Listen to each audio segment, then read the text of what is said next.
오늘 하나님의 말씀은 데살로니가 전서 5장입니다. 사도 바울은 5장에 들어오면서 다시 한번 믿음과 사랑과 소망에 대해서 강조를 하게 됩니다. 특별히 하나님의 때를 말씀하고 있는 것을 볼 수가 있습니다. 이 세상에는 믿는 자나 안 믿는 자나 주어진 24시간의 시간이 있습니다. 우리에게 주어진 그 24시간을 통하여서 우리가 때가 되면 아침에 일어나게 되고 식사를 하고 학생들은 학교를 가고 직장인들은 회사에 나가고 그렇게 일을 하고 또 시간이 되면 퇴근을 하고 학교에서 집에 돌아오고 그리고 또 시간이 되면 잠을 자게 되고 그리고 또한 시간이 되면 아침에 그 다음날 아침에 일어나게 되고 이런 24시간의 패턴으로 생활을 하면서 하루를 보내게 되고 또한 하루가 이틀이 되고 한 달이 되고 계절이 바뀌고 해가 바뀌고 그렇게 세월이 지나가게 됩니다.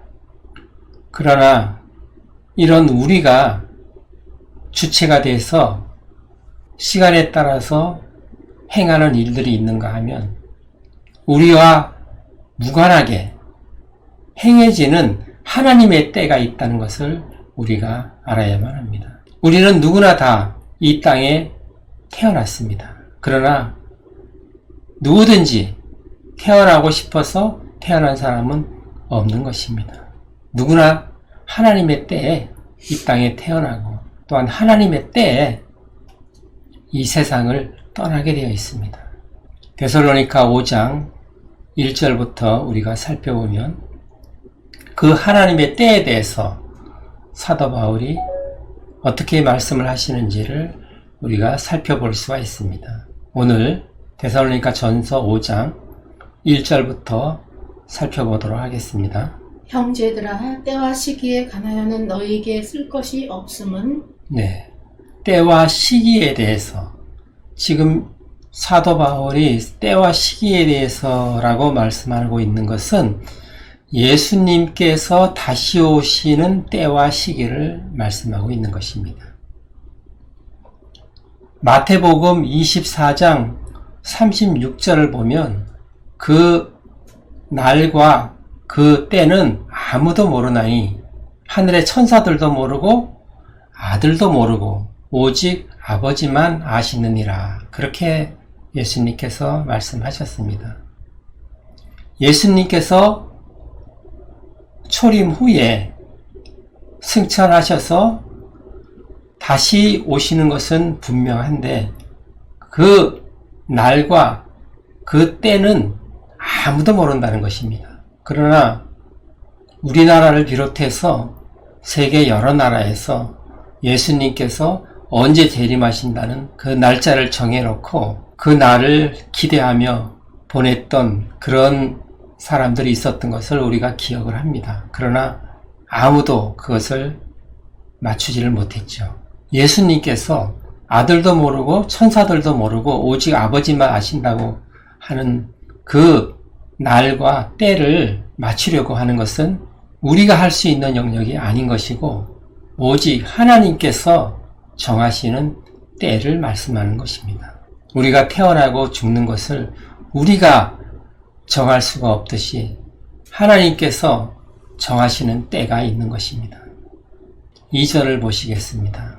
주의 날이 밤에 도둑같이 이를 줄을 너희 자신이 자세히 알기 때문이라. 네, 그 날이 도둑같이 밤에 임한다는 겁니다. 도둑은 밤에 활동을 하죠. 낮에 오면은 붙들리니까 낮에는 도둑이 들어올 수가 없는 것이고 사람들이 잠들었을 때 밤에 잠을 자니까 밤에 잠들었을 때 전혀 경계를 하고 있지 않을 때 무방비 상태로 있을 때 그때를 노려서 도둑이 들어오는 것입니다.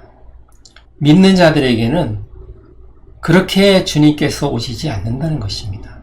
그 다음 절을 보시면 그들이 평안하다 안전하다 할 그때에 임신한 여자에게 해산의 고통이 이름과 같이 멸망이 갑자기 그들에게 이르리니 결코 피하지 못하리라. 네. 예수님이 다시 오시는 그때는 믿는 사람에게는 구원의 완성이 되는 때입니다. 그렇지만 믿지 않는 자들에게는 심판의 날이 되는 것입니다. 그날은 믿는 자들은 깨어있기 때문에 주님이 언제 오실지를 그 징조를 보아서 알게 된다는 것입니다. 언제, 날과 그 때는 알 수는 없지만 징조를 보아서 이제 주님께서 오실 때가 되었다는 것을 알 수가 있다는 것입니다. 그러나 믿지 않는 자들은 어둠 속에 있기 때문에 지척을 분간할 수가 없습니다. 밤에 잠을 자고 있기 때문에 안 믿는 자들은 밤에 거하고 어둠에 거하기 때문에 잠을 자고 있기 때문에 영적으로 잠을 자고 있는 것이죠. 그렇기 때문에 주님이 오셔도 전혀 알 수 없는 것이고 인지할 수 없는 것이죠. 그 다음 절을 보시면 너희는 다 빛의 아들이요 낮의 아들이라 우리가 밤이나 어둠에 속하지 아니하나니. 네. 예수님을 믿고 영접을 하게 되면 성령께서 우리 안에 오십니다.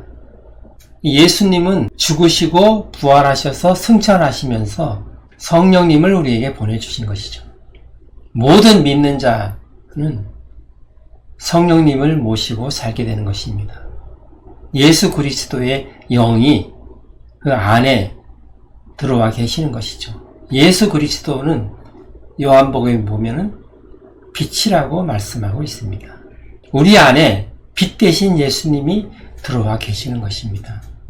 그렇기 때문에 우리는 빛에 거하는 자들이고 믿는 자들은 다들 낮에 거하는 자들이기 때문에 아무 숨길 것도 없고 감출 것도 없는 환하게 드러나 있는 대낮에 살고 있는 것이죠. 밤에 사는 사람들과는 다른 차원에서 살고 있는 사람들이라고 볼 수가 있는 것입니다. 그렇기 때문에 도적같이 임할 수가 없는 것이고 반드시 알게 된다는 것입니다. 그 다음 절을 보시면 자는 자들은 밤에 자고 취하는 자들은 밤에 취하되. 그렇죠. 자는 자들은 낮에 자는 사람들은 없죠. 낮에는 일을 하고 밤에 자는 것입니다. 취하는 자들도 밤에 취하는 것이죠. 취한다는 것은 정신을 차리지 못하는 것이죠. 이성을 잃는 것입니다. 정상적인 삶을 살지 않는 사람들이죠. 이런 사람들은 다들 밤에 거하는 사람들, 어둠에 거하는 사람들, 주님 밖에 있는 사람, 그런 사람들로 묘사가 되고 있는 것을 볼 수가 있습니다. 우리 믿는 사람들은 낮에 거하기 때문에 빛에 거하는 사람들이기 때문에 아무 숨길 것이 없는 것이죠. 드러나 있지 않는 것이 없다는 것입니다. 그 다음 절을 보시면 우리는 낮에 속하였으니 정신을 차리고 믿음과 사랑의 호심경을 붙이고 구원의 소망의 투구를 쓰자. 네, 사도 바울이 모든 서신서에서 이렇게 믿음과 사랑과 소망에 대해서 말씀하고 있는 것을 우리가 보아왔습니다.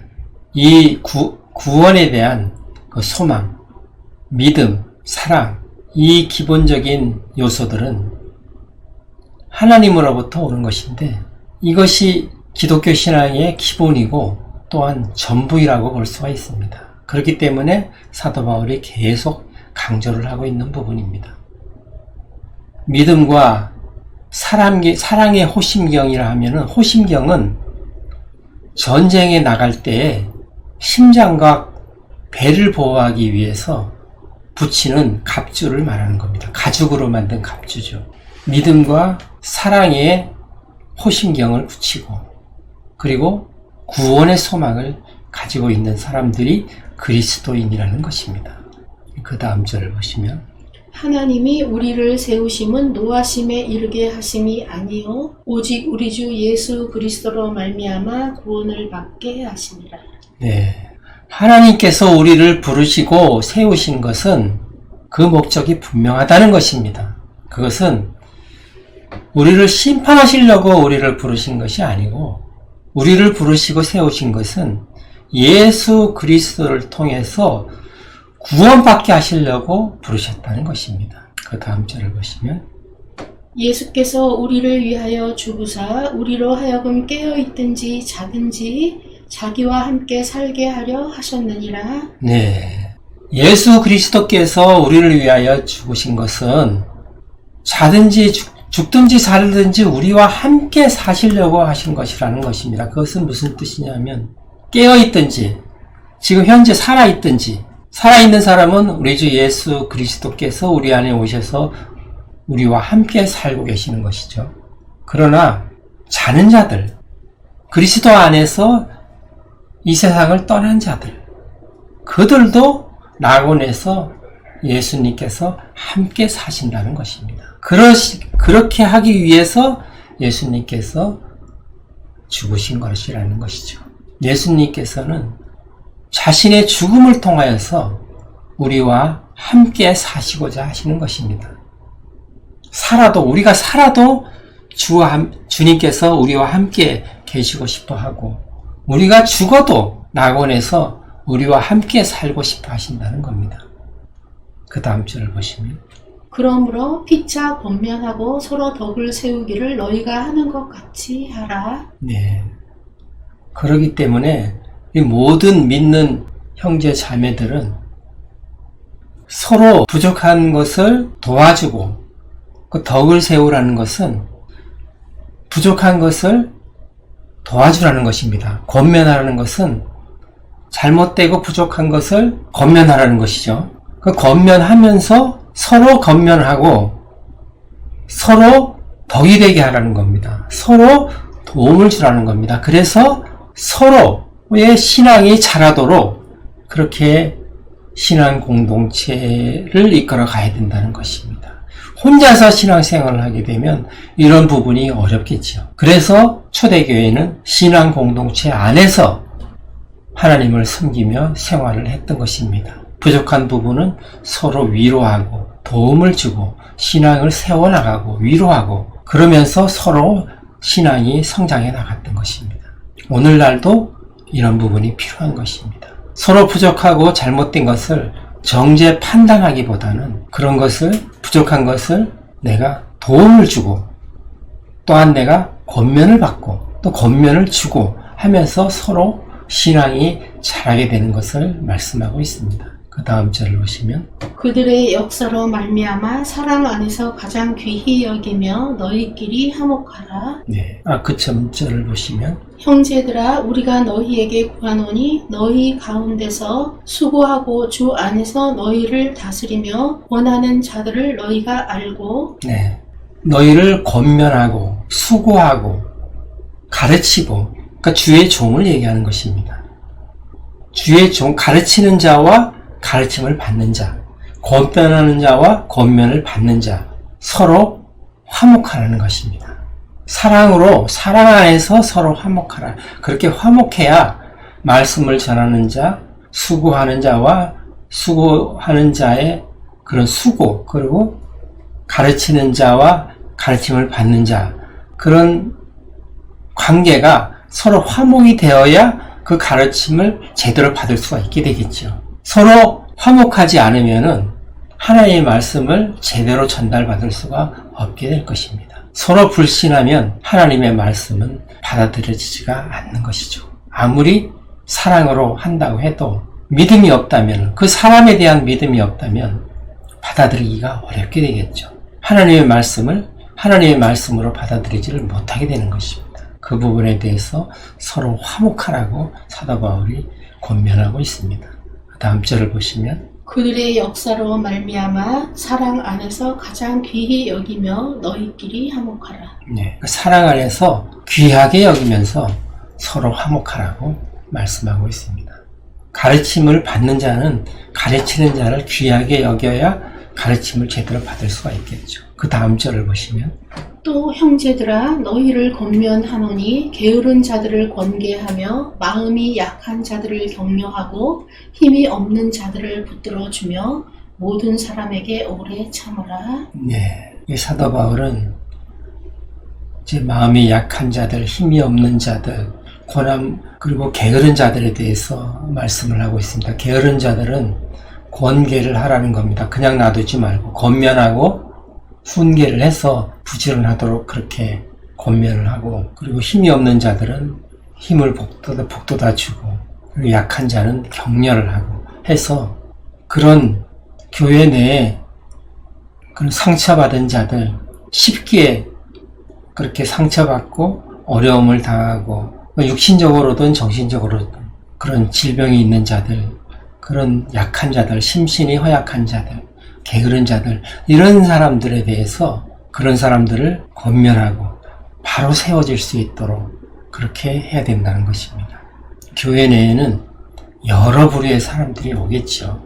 나와 같은 부류의 사람들만 온다고 생각하면 안 될 것입니다. 여러 부류의 사람들이 올 것입니다. 많이 배운 사람도 올 것이고, 적게 배운 사람도 올 것이고, 생각이 짧은 사람도 올 것이고, 지식이 많이 모자라는 사람도 올 것이고, 여러 병든 사람도 올 것이고, 육신적으로, 정신적으로, 영적으로 부족한 그런 사람들이 많이 오게 되는데, 그런 사람들을 세우는 일을 하라는 것입니다. 그런 사람들에게 도움이 되는 일을 해야만 한다는 것입니다. 그 다음 절을 보시면, 삼가 누가 누구에게든지 악으로 악을 갚지 말게 하고 서로 대하든지 모든 사람을 대하든지 항상 선을 따르라. 네, 악을 악으로 갚지 말라고 말씀합니다. 모든 일을 선으로 하라는 것이죠. 악을 악으로 갚으면은 끝이 없게 되죠. 하나님께서는 판단하고 정죄하고 원수 갚는 일, 심판하는 일은 하나님께 속했으니 하나님께 맡기라고 말씀을 하십니다. 그런 부분은 하나님께 맡기고 하나님의 뜻에 따라 나는 선한 일을 해야만 한다는 것입니다. 그것을 나는 선한 일을 하겠다고 결정하고 그 길을 따라가야 된다는 것이죠. 그 다음 절을 보시면, 항상 기뻐하라. 네, 이 데살로니가 전서에서 아주 유명한 말씀이죠. 항상 기뻐하라. 항상 사람은 기뻐할 수는 없죠. 기쁜 일도 있고 슬픈 일도 있고 우울한 일도 있고 여러 일들이 있습니다. 가슴 아픈 일도 있고. 그렇지만 기뻐하라고 명령을 하는 겁니다. 항상 기뻐하라. 또 그 다음 절은 쉬지 말고 기도하라고 또 말씀합니다. 기도를 내가 어떤 필요에 의해서 기도하는 것이 있을 것이고, 다른 사람을 위해서 중보기도 하는 것도 있을 수가 있고, 하지만 지금 그 차원을 넘어서 하나님께서는 쉬지 말고 기도하라고 말씀합니다. 그리고 그 다음 절은 또 범사에 감사하라고 말씀합니다. 모든 일에 감사하라. 어떤 어려운 환경에 처했든지 내가 도저히 감사할 마음이 없는 그런 상황에서도 감사하라고 명령을 하시는 겁니다. 아멘. 감사하라. 난 도저히 감사할 조건이 안 되는데 그래도 감사하라는 겁니다. 이것이 뭐라 합니까? 그리스도 예수 안에서 너희를 향하신 하나님의 뜻이라고 얘기합니다. 그 말이 무엇입니까? 항상 기뻐하라. 쉬지 말고 기도하라. 범사에 감사하라. 이것은 우리가 할 수 없는 것을 하라고 말씀하시는 겁니다. 그것은 하나님께서 그 할 수 없는 것을 하는 것을 보시고 하나님께서 복을 주시겠다는 겁니다. 하나님께서 일을 하시려면 이렇게 해야 된다는 것을 하나님께서 말씀하시는 겁니다. 하나님께서 일하시는 통로가 된다는 것입니다. 그 통로를 열으라는 겁니다. 하나님께서 일을 하시려면 원망 불평하고 이런 것이 있으면 안 된다는 것입니다. 어떤 원망 불평할 일이 있어도 하나님께 감사하라는 겁니다. 그러면 감사할 일을 하나님께서 만들어 주시겠다는 겁니다. 아멘. 그런 뜻으로 받아들이시는 것이 우리 그리스도인의 삶인 것입니다. 우리 그리스도인은 이 세상을 바라보고 살아가면 소망이 없습니다. 아무 소망이 없죠. 안 믿는 사람보다도 더 못한 삶을 살아가고 있을 때가 허다하니까요. 환경만 보고 살아간다면 허망한 삶이 될 수가 있습니다. 그러나 우리는 안 믿는 사람들이 가지지 못한 것들이 있습니다. 이미 받은 것들이 있습니다. 하나님으로부터. 그것이 무엇입니까? 사도 바울이 계속 말씀하고 있는 믿음을 주셨고 사랑을 주셨고 구원의 소망을 주신 것입니다. 우리 믿는 자들은 그것을 하나님께로부터 선물로 받은 사람들입니다. 그 다음 절을 이어서 보시겠습니다. 성령을 소멸하지 말며. 네, 성령을 소멸하지 말며. 우리가 이 부분에 대해서는 많은 사람들이 오해를 하는 부분이 있습니다. 성령을 소멸하지 말라는 얘기는 우리가 성령 하면은 어떤 능력을 받는 것만 생각하는 사람들이 많습니다. 그러나 여기서 성령을 소멸하지 말라는 것은 엄청나게 많은 뜻을 내포하고 있습니다. 예수님께서 죽으시고 부활하시고 승천하신 후에 오순절 그리고 나서 50일이 되던 날 마가다락방에 성령이 임해서 성령 세례를 받고 성령 충만을 받았습니다. 그렇게 성령께서 강림을 하신 것이죠. 그 후로부터 성령께서 우리 안에 오셔서 우리가 이 세상 끝날까지 살도록 성령께서 함께 계시는 것입니다. 그리고 우리를 하나님께로 인도하시는 분이 성령님입니다.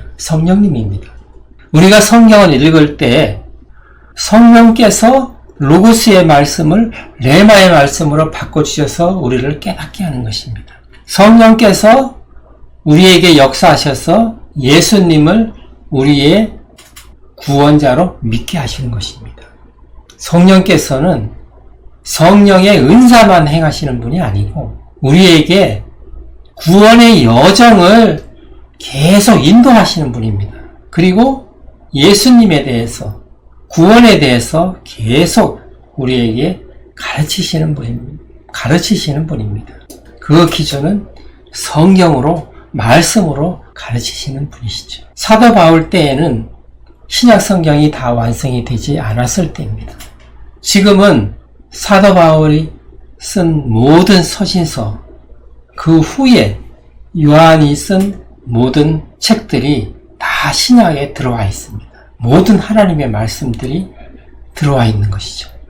이 말씀을 통해서 우리가 읽을 때에 성령께서 그 말씀을 깨닫게 하시고 또 어떤 환경이 처해졌을 때 우리가 읽었던 그 말씀이 생각나게 하시고 적용하게 하시는 분이 우리가 성령을 소멸치 말아야 된다는 것은 이런 넓은 의미로 받아들여야만 하는 것입니다. 성령께서 소멸돼 버리면 우리는 아무것도 할 수가 없는 겁니다. 성경을 읽어도 아무 뜻을 이해할 수도 없고 구원의 여정이 어떻게 되는지도 알 수가 없는 것입니다. 성령께서는 은사만 주시는 걸로만 생각하면 안 되는 것입니다. 성령께서 많은 은사를 실제로 주시죠. 그 은사는 하나님의 사역을 위해서 주시는 것이지 그것이 전부라고 생각하면 안 되는 것입니다.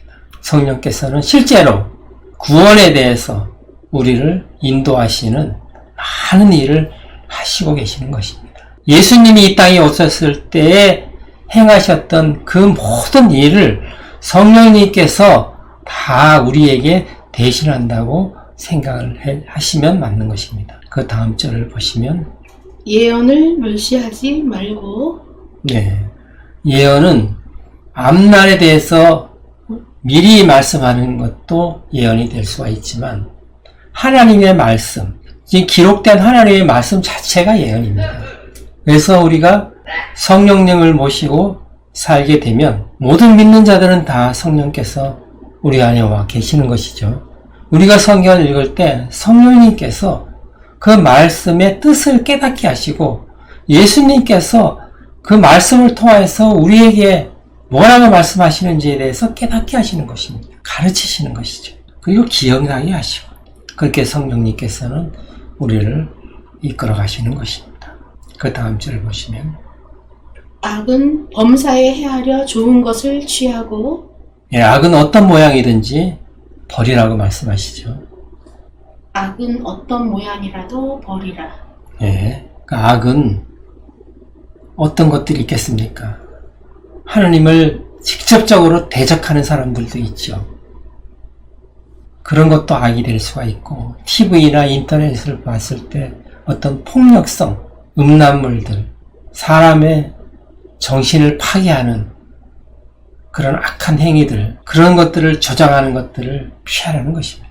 어떤 모양이든지. 그리고 하나님 이외에 다른 신들을 섬기는 것들도 마찬가지고, 우상을 새기고 우상을 만들고 그것을 집에다 갖다 놓는 그런 것도 마찬가지고, 부적을 집에다 붙여놓는다든가 하는 그런 행위를 포함해서 모든 악은 모양이라도 다 버리라는 것입니다. 하나님께서 가증하게 여기시는 것이죠. 그 다음 절을 보시면, 평강의 하나님이 친히 너희를 온전히 거룩하게 하시고 또 너희의 온 영과 혼과 몸이 우리 주 예수 그리스도께서 강림하실 때에 흠없게 보존되기를 원하노라.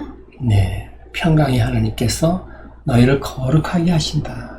성령님을 모신 믿는 자들은 성령께서 거룩한 영이시기 때문에 거룩한 것이죠. 우리가 거룩하게 되는 것입니다. 성령께서 거룩하심으로 거룩하신 성령님을 모신 사람들은 거룩하게 되는 것입니다. 우리 주 예수님께서 다시 오실 때, 그때 온 영과 혼과 몸이 온전히 보존되기를 원하노라, 이렇게 말씀하시면 우리의 영과 혼과 육을 흠없이 온전히 보존을 하도록 우리도 노력을 해야만 되고, 또한 하나님께서 우리가 성령을 모셨기 때문에 거룩하게 되었다는 것을 선포를 하시는 것이죠. 그리고 그렇게 인도해 나가시는 것입니다. 그 다음 절에 그 내용이 있는 것입니다. 그 다음 절 보시면, 너희를 부르시는 이는 미쁘시니 그가 또한 이루시리라. 네, 너희 영과 혼과 몸이 온전히 흠없이 보존되기를 원하는데 그것을 하나님께서 신실하시기 때문에 이루신다는 것입니다. 그렇게 이루어 나가신다는 것이죠. 그러니까 예수님이 재림하실 때는 구원이 완성이 되는 때고, 예수님을 믿었을 때 구원의 여정이 시작이 되어서 예수님이 오실 때 그때 구원의 여정이 완성이 되는 겁니다. 그렇게 우리를 부르신 하나님께서 미쁘시기 때문에, 신실하시기 때문에 세월이 지나도, 아무리 세월이 지나고 시간이 지나도 절대로 변치 않는 그런 신실하신 분이시기 때문에 하나님께서 약속하신 것을 반드시 이루신다는 것입니다. 우리를 구원으로 인도하신 하나님께서 우리의 영혼, 몸을 마지막 날 예수님께서 오시는 그 날에 온전히 이루신다는 것입니다. 그것이 하나님의 일이라는 것을 오늘 사도 바울이 말씀하고 있습니다. 너무나 귀한 말씀이죠. 그러기 위해서는 우리도 죄 가운데서 멀어져야만 하고 육신의 일에서 벗어나야만 하는 것이죠. 갈라디아서에서 이미 사도 바울은 그 육신의 문제에 대해서 말씀을 했죠. 우리 육신은 죽어야만 하는 존재인 것입니다. 죄의 몸이기 때문에 고쳐서 사용할 수 있는, 개종할 수 있는 부분이 아닌 것입니다. 우리의 몸은 죄이기 때문에 십자가에 못 박혀야만 하는 것입니다. 그것을 사도 바울이 잘 알고 있었던 것이죠.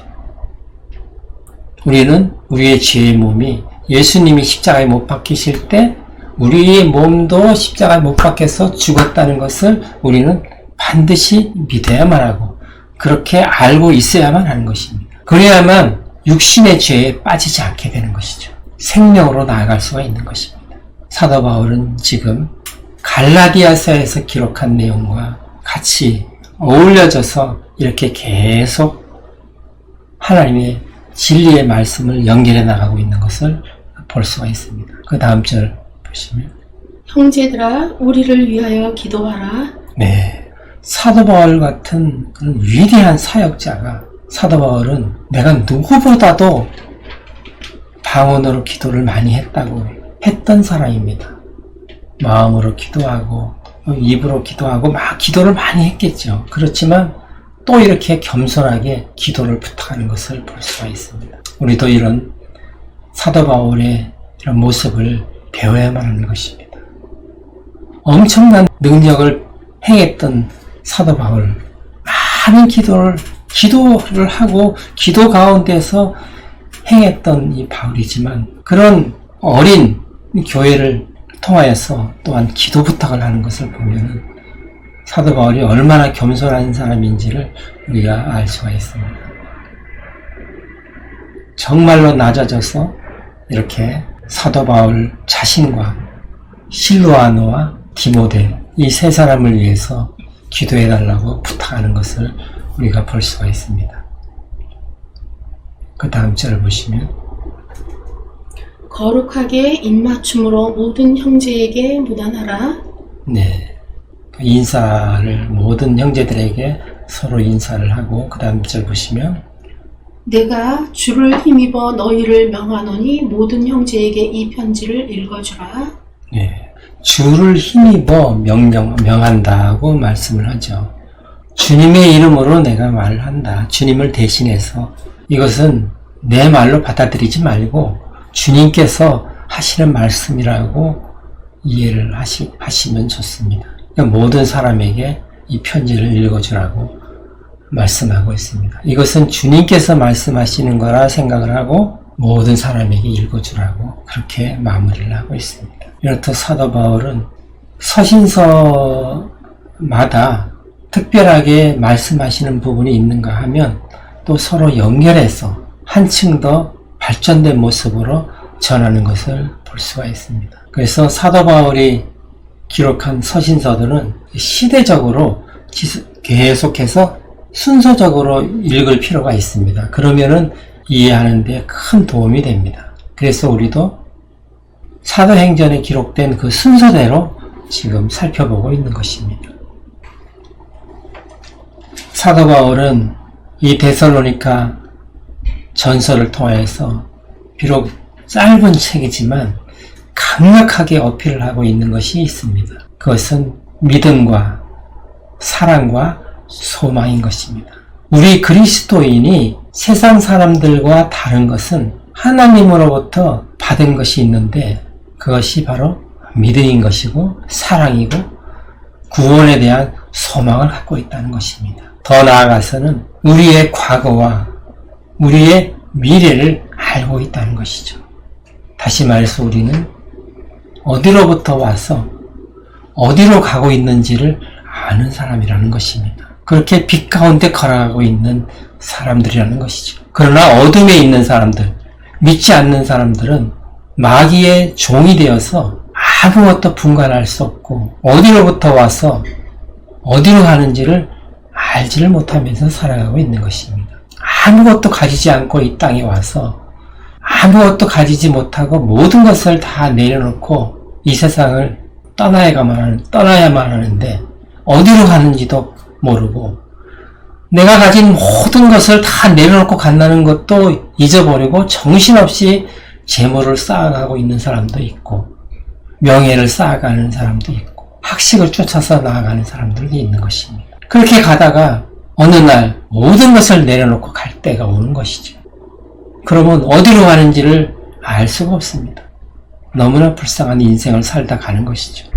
하나님께서는 우리 인생을 이 땅에 보내실 때 분명히 목적이 있으신 것입니다. 그러나 하나님께서 주신 그 목적을 살필 겨를도 없이 정신없이 눈에 보이는 세상에 빠져서 살다가 이 세상을 떠나는 사람들이 대부분입니다.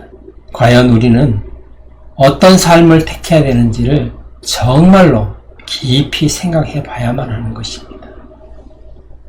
우리 믿는 자들도 하나님께서 인도하시는 성령의 인도하심을 따라 살지를 않고 하나님 말씀대로 살아가려고 하질 않고 육신대로 살고자 하고 그 길 따라 가게 되면은 어둠에 거하게 되는 것입니다. 언제 주님께서 오시는지 어디로 가는지 알 수가 없게 되는 것입니다.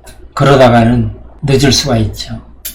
오늘 5장의 말씀처럼 우리는 잠자는 자가 되지 말고 깨어서 빛에 거하는 자들이 되어야 주님께서 언제 오시는지, 주님께서 부르실 때 우리가 바로 주님을 따라갈 수가 있는 것입니다. 우리는 항상 믿음과 사랑과 소망에 대해서 늘 생각하시면서 마음 깊이 새기고 하나님 주신 그 말씀을 따라서 살아가는 저희 모두가 되기를 예수님의 이름으로 축원합니다. 아멘. 오늘 말씀을 생각하시면서 기도하시겠습니다.